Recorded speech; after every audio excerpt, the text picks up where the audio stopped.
मैं सुरेश के पास जाकर हाँफते हुए बोला, क्या हुआ?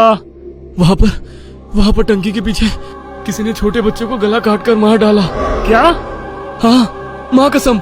रुक, बाहर आता हूँ। सुरेश ने कहा और वो टिकट काउंटर वाले रूम से बाहर आ गया। मैं उसे टंकी के पास तक ले गया। मेरी उसके पीछे जाकर उस बच्चे को देखने की हिम्मत नहीं हो रही थी, इसीलिए मैंने सुरेश को अकेले वहां जाने के लिए कहा। सुरेश घबराते हुए टंकी के पीछे गया। कुछ ही वक्त में वो टंकी के पीछे से बाहर आया और बोला, कहाँ है बच्चा? वही तो है, टंकी के पीछे खून से लथपथ पड़ा। उसकी गर्दन कट चुकी है और उसके कंधे पर पड़ी है। यहाँ कुछ भी नहीं है, आओ खुद आके देख लो। मैंने वहां जाकर देखा और मेरी आंखें फटी की फटी रह गई, क्योंकि वहां कोई भी बच्चा नहीं था, ना ही वहां कहीं खून की एक बूंद भी थी। वह देख मैं हक्का बक्का रह गया। अभी तो यही तड़प रहा था, अब कहाँ चला गया? तेरा कोई वहम होगा, जा किसी बेंच पर जाकर लेट जा।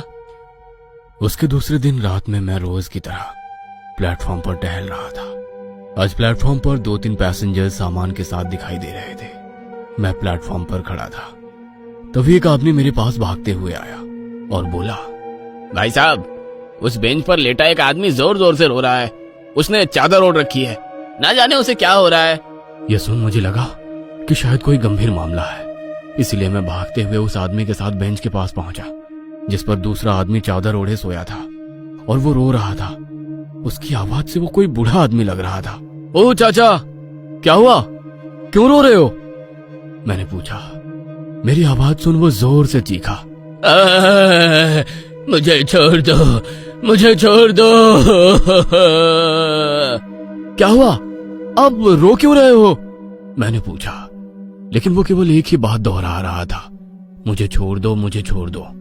उसके ऐसे बर्ताव से मैं थोड़ा घबरा गया था। भाई साहब, आप चादर खींच के देखो, तभी पता चलेगा कि आखिर इसके साथ क्या हो रहा है। मेरे पास खड़े उस आदमी ने मुझसे कहा और फिर मैंने बेंच पर लेटे शख्स की ओढ़ी हुई चादर खींची और मेरी आंखें फटी की फटी रह गई। मेरे रोंगटे खड़े हो गए।